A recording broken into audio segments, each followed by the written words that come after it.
Tired? We all know the feeling. Irritable, groggy, and exceptionally lazy. Chances are you didn't sleep enough last night, or the past few nights. But what exactly is enough sleep? And more importantly, can you ever catch up on it?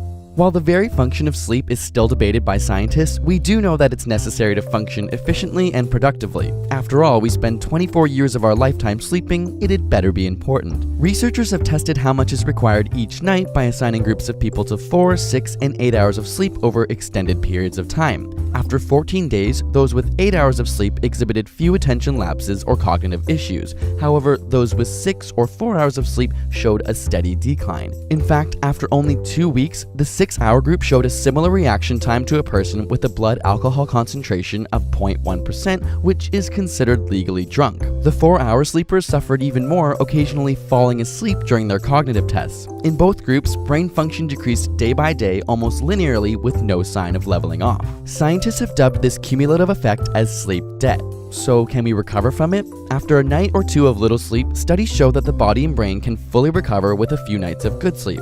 However, with long-term sleep deprivation on the scale of weeks to months, the recovery of cognitive function is much slower, requiring many more nights of quality sleep.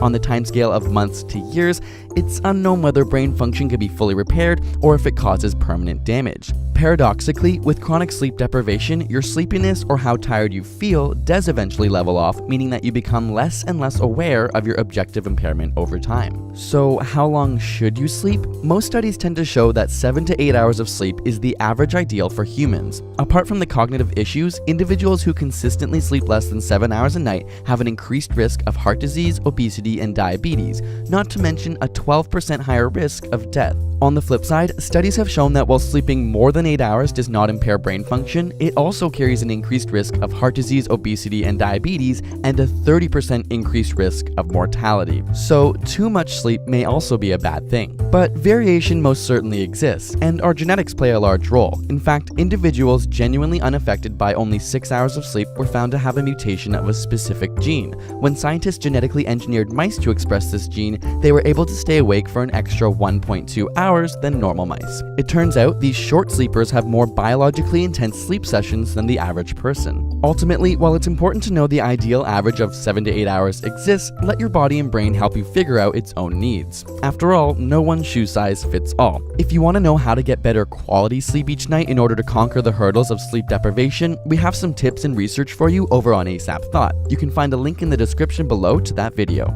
Thanks to Audible.com for giving you a free audiobook of your choice at audible.com/ASAP. Audible is the leading provider of audiobooks with over 150,000 downloadable titles across all types of literature. We recommend the A Song of Ice and Fire series, which the Game of Thrones TV show is based off of.